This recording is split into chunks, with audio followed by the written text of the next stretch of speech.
কোন নবীর স্ত্রী অবাধ্যতার কারণে ধ্বংসপ্রাপ্ত হন?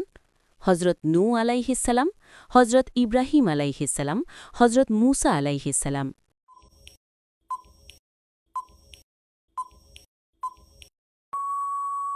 আপনার সঠিক উত্তর হল হজরত নূহ আলাইহিসসালাম।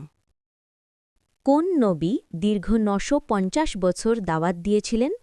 হজরত নূহ আলাইহিসসালাম, হজরত ইদ্রিস আলাইহিসসালাম, হজরত সালেহ আলাইহিসসালাম।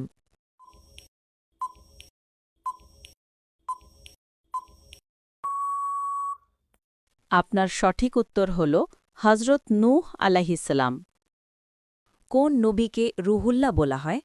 হজরত মূসা আলাইহিসসালাম, হজরত মুহাম্মদ সাল্লাল্লাহু আলাইহি ওয়াসাল্লাম, হজরত ঈসা আলাইহিসসালাম।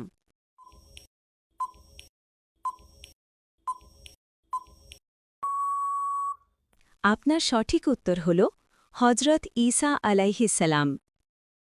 কোন নবীর নাম কোরআনে সবচেয়ে বেশি এসেছে? হজরত ইব্রাহিম আলিহিসাল্লাম, হজরত মূসা আলিহিসাল্লাম, হজরত মুহাম্মদ সাল্লাল্লাহু আলাইহি ওয়াসাল্লাম।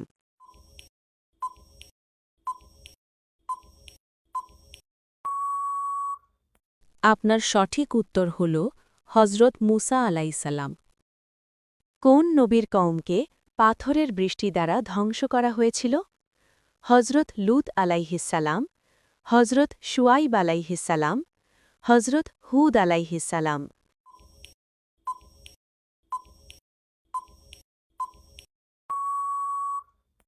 আপনার সঠিক উত্তর হল হজরত লূত আলাইহিসসালাম।